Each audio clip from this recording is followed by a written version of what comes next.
Hi guys, welcome back to my channel Vijay Jangid. दोस्तों, आपने दो शब्दों के बारे में काफ़ी सुन रखा होगा। वो शब्द हैं अदर और अनोदर। तो आपने कभी सोचा है कि इनमें क्या डिफरेंस है, ये कहाँ कहाँ यूज होते हैं?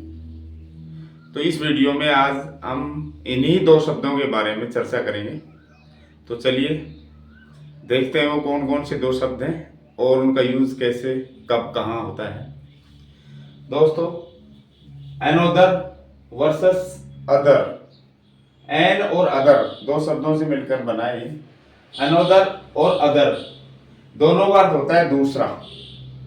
दोस्तों, एक एक को समझते हैं पहले हम। एनोदर एनोदर का अर्थ होता है दूसरा या एक और। दोस्तों, इसका जो यूजेज है वो हम डिटर्मिनर के रूप में भी कर सकते हैं, या कहूं कि विशेषण के रूप में हम इसका यूज कर सकते हैं संज्ञा से पहले।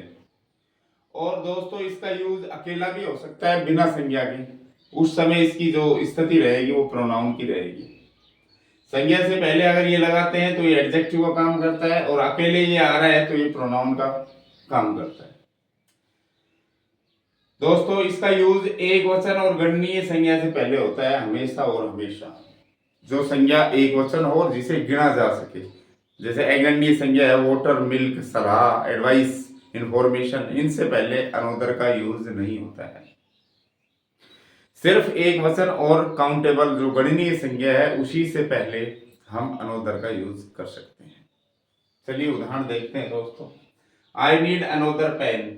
यह पेन संज्ञा है, पेन से पहले अनोदर का यूज हो गया। मुझे आवश्यकता है दूसरे पेन की। दोस्तों, ये जो अनोदर है ये विकल्प के रूप में यूज किया जाता है। विकल्प का चयन करने के लिए हम अनोदर का यूज करते हैं। जैसे मैं कहूं मुझे दूसरे पेन की आवश्यकता है, यानी मेरे पास एक पेन है लेकिन फिर भी मुझे दूसरा पेन और चाहिए। ऑप्शन हो गया, विकल्प हो गया ये। We have another place to go. जाने के लिए दूसरा स्थान भी है हमारे पास।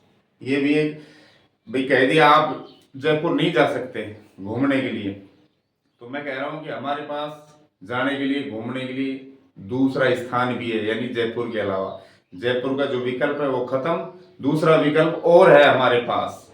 तो ये भी नाउन है, प्लेस। एक वचन गणनीय संज्ञा है, एक वचन गणनीय संज्ञा है। इन दोनों से पहले हमने एनोदर का यूज कर दिया। मैंने आमंत्रित किया दूसरे व्यक्ति को टू द वेडिंग, शादी में, यानी कि इसको तो छोड़ दिया, मैंने नहीं बुलाया, मैंने इसकी जगह कोई दूसरा आदमी बुला लिया। तो ये विकल्प के रूप में काम में आता है एनोदर। तो मैंने दूसरे व्यक्ति को शादी में इनवाइट किया, तो ये भी एक वचन गणनीय संज्ञा है। दोस्तों, ये तीनों संज्ञाएं थी, तीनों से पहले हमने अनोदर किया, अनोदर का यूज किया, और एक वचन संज्ञा है और गणनीय संज्ञा है। अब हम इसका प्रयोग सर्वनाम के रूप में भी, अर्थात बिना संज्ञा का सहारा लिए अकेले इनका यूज कर सकते हैं हम। लेकिन अकेले यूज है फिर भी वो एक वचन संज्ञा के लिए ही प्रयुक्त होता है। कॉन्टेक्स्ट पहले ही बता दिया जाता है हमें। जैसे this cup is dirty, cup एक है, ये कप गंदा है। गिव मी, मुझे दो, अनोदर दूसरा, मुझे दूसरा कप दो। तो यहाँ अनोदर अकेला ही आ रहा है, इसके साथ मैंने कप नहीं जोड़ा, तो ये प्रोनाउन का यूज कर रहा है। लेकिन इसका यूज जो है वो एक वचन संज्ञा के लिए ही है, और वो एक वचन संज्ञा इसमें कप, कि ये कप गंदा है, मुझे दूसरा कप दो। वन स्टूडेंट स्टेड, एक विद्यार्थी तो ठहर गया, रुक गया, बट लेकिन दूसरा चला गया। तो यहाँ वर्ब है चला गया, ये वर्ब से पहले आ रहा है, ये प्रोनाउन का काम कर रहा है, अकेले यूज हो रहा है, संज्ञा इसके साथ नहीं है। लेकिन ये अनोदर जो है ये भी एक वचन संज्ञा के लिए ही यूज हो रहा है। भाई एक विद्यार्थी ठहर गया और दूसरा चला गया, तो जो दूसरा है वो भी एक ही है। तो दोस्तों, अनोदर का अर्थ होता है दूसरा या एक और इसका यूज संज्ञा से पहले करते हैं तो एडजेक्टिव कहलाता है, अकेले यूज करते हैं तो ये प्रोनाउन कहलाता है। लेकिन इसका यूज हम एक वचन गणनीय संज्ञा से पहले ही करते हैं। चलिए देखते हैं दूसरा, अदर। अदर का अर्थ भी होता है दोस्तों दूसरा या दूसरे। और या इसका अर्थ एक और नहीं होता बल्कि बाकी होता है, शेष, द रेस्ट, दी रेस्ट, दूसरा या बाकी, ये अर्थ होता है इसका। ये भी एडजेक्टिव के रूप में यूज हो सकता है, विशेषण के रूप में। फर्क क्या है, ये एक वचन गणनीय संज्ञा से पहले आता था, अभी आएगा बहुवचन गणनीय संज्ञा से पहले, या फिर अगणनीय संज्ञा हो सकती है। ये अकेले भी यूज हो सकता है, तब ये प्रोनाउन की भूमिका अदा करता है। दोस्तों, there are other people, people बहुवचन गणनीय संज्ञा है। वी हैव अदर प्लेसेस, स्थान बहुवचन गणनीय संज्ञा है।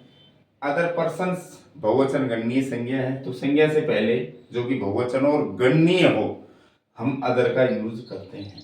लेकिन अगणनीय संज्ञा से पहले भी हम अदर का ही यूज करते हैं, नहीं कि अनोदर का। सलाह को गिना नहीं जा सकता, एडवाइस, तो यहाँ भी हम अदर का यूज ही करेंगे। तो देयर आर अदर पीपल, और भी दूसरे लोग हैं, और भी बाकी लोग और भी हैं। हियर मन यहाँ पर हु कैन हेल्प अस, जो हमारी मदद कर सकते हैं।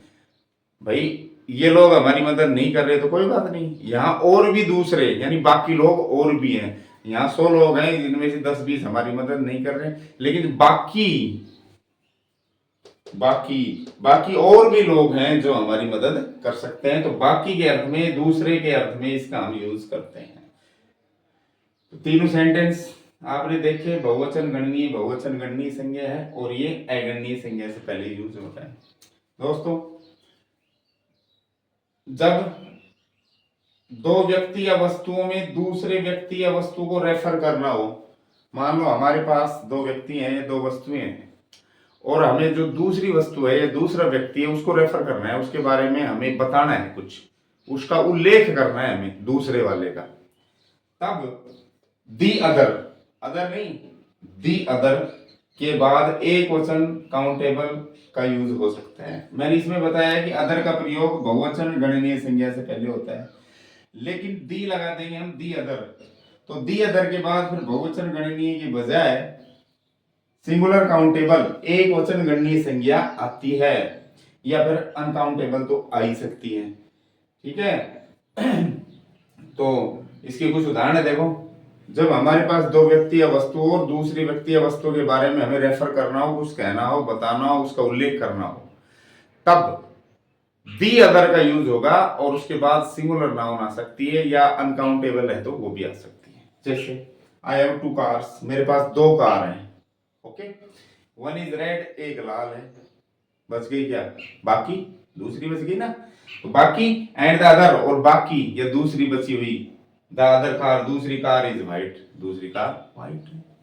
देखो, तो 2 वस्तु आ गई, तो एक का मैंने बता दिया रेड है, तो दूसरी का मैं उल्लेख कर रहा हूं कि एक कार, 2 कार है, एक तो रेड है और दूसरी वाली कार व्हाइट है, या ऐसे कह दो 2 कार है, एक रेड है, बाकी व्हाइट है, तो बाकी भी वो एक ही बच रही है। तो एक वचन सिंगुलर काउंटेबल नाउन कार एक वचन गणनीय संज्ञा है, इससे पहले हमने दी अदर लगा दिया। ठीक है, इसी तरह she used half of the milk, उसने आधा दूध तो काम में ले लिया। इसके पास भी 2 चीजें हैं, भाई दूध है, उसको 2 भागों में इसने बांट दिया, तो आधा तो खर्च कर लिया उसको, अब दूसरा हिस्सा बच गया आधा, तो 2 ही तो पार्ट हुए, तो उसने आधा दूध तो यूज कर लिया फॉर टी, चाय के लिए। अब क्या बाकी बच गया, भाई बाकी कहोगे या कहोगे दूसरा जो बाकी बच गया वो, एंड सेव्ड, और बचा लिया द अदर, द अदर। आगे चाहो तो मिलके जोड़ दो, नहीं जोड़ोगे तो ये प्रोनाउन बन जाएगा। जैसे इसमें कार जोड़ दिया तो यहाँ एडजेक्टिव है, अगर यहाँ मैं फिर मिलके जोड़ दूं एक गणनीय संज्ञा तो ये एडजेक्टिव बन जाएगा, और अगर मिलके नहीं जोड़ते हो तो ये प्रोनाउन बन जाएगा। कॉन्टेक्स्ट पहले क्लियर हो ही गया कि ये किसके लिए आया है, दूध के लिए।